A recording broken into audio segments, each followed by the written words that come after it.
Quelle est la meilleure pratique du dev perso? La visualisation est-elle la meilleure pratique? La visualisation, c'est vraiment le mec que tu prends en dernier pour le match de foot. Mais genre vraiment utilité sur 22 à son plein potentiel. Et je ne rigole vraiment pas. Le problème de cette carabistouille, c'est que la visualisation, c'est juste rêver d'avoir accompli ses objectifs durant 2 heures sans rien faire d'autre. Et ça sert à rien. Qui dit le contraire? Personne, mis à part les entrepreneurs de Dubaï qui pourraient vous vendre une formation faite en 2 minutes sur ChatGPT dessus. Vous inquiétez pas, je vous fais le topo gratuit. Tu veux travailler 90 heures sur 24 grâce à une énergie de motivation boostée? Alors fais de la visualisation. Tuto.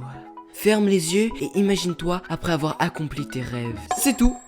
Ah oui, je vous avais prévenu. Voilà, je dis les termes, la visualisation. C'est quoi ce bullshit? Vous voulez qu'on arrête d'en parler tellement c'est rincé? Ok, je vous comprends. Perso, je vais aller calmer mes nerfs avec 2 potentiels GOAT du dev perso. Les douches froides peuvent-elles détrôner le running? Vous connaissez déjà mon avis sur les douches froides et vous savez déjà que ça pue la merde. Ça va partir en couille là. Mec, qu'est-ce qu'il y a? J'ai juré parle mal des douches froides encore une fois. Ça va te retrouver. Mec, t'es malade, les douches froides c'est incroyable. T'es là, la douche froide c'est nul, c'est pour les masochistes. Mais t'es juste une grosse tapette qui a pas envie que son zizi devienne tout rikiki. Après, courir c'est mieux quoi. Ouais, c'est vrai.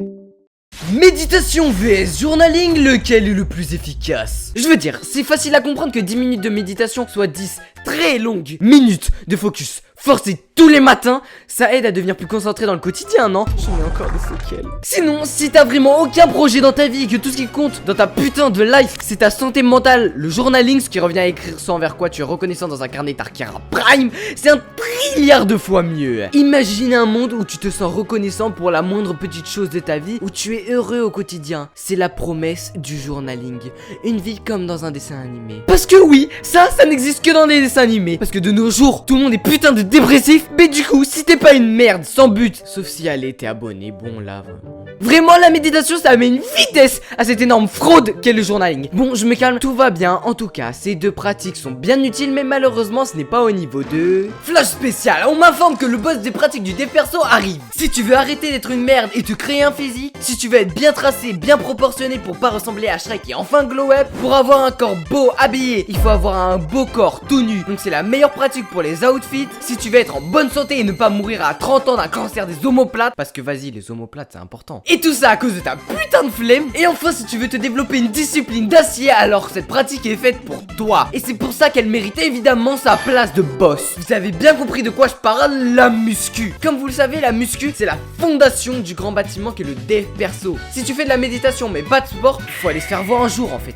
Phrase bien cliché mais vrai, un esprit sain dans un corps sain. Si tu as un physique de malade mental, t'as Sangoku Prime alors que tu ressemblais à un Nikocado Avocado, mais là ton ex qui t'a trompé pour un putain de milkshake, tu l'oublies direct. Fais de la muscu mec, c'est la base. Franchement, y a rien de mieux que la muscu à part. Vous connaissez une des 2 meilleures choses que la muscu? Perso, j'en connais 2 et l'une d'entre elles s'appelle s'abonner. Et ouais, je profite de ce moment de calme avant la tempête pour vous dire de vous abonner si la vidéo vous plaît, parce qu'à 10 000 abonnés, j'offre une knacky à un inconnu. Faites ce que vous voulez de cette information. Tous les concurrents sont aspirés, même la muscu.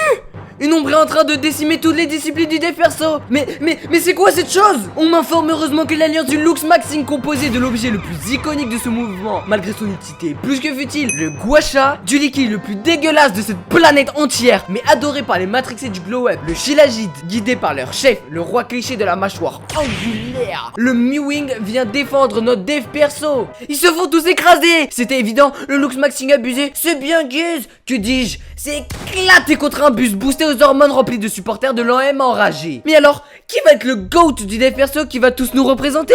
Travailler dans vos objectifs, progresser dans l'atteinte de vos rêves. C'est ça le but du dev perso. C'est ça la pratique ultime. Le reste, c'est juste des compléments plus ou moins importants. Oui, après, la plupart des pratiques du dev perso, trop spécifiques, servent vraiment à rien. Les gars qui font un rituel satanique là, puis une potion magique avant d'aller à la salle, on vous voit et lâchez ça. C'est ça la chose la plus importante à retenir de cette vidéo. Je veux dire, faire cette micro-optimisation en plus, ça sert quasi à rien. Va droit au but. Y a pas de billet qui tombe d'une douche froide. Par contre, apparemment, tu peux recevoir 1 milliard d'euros si tu es abonné.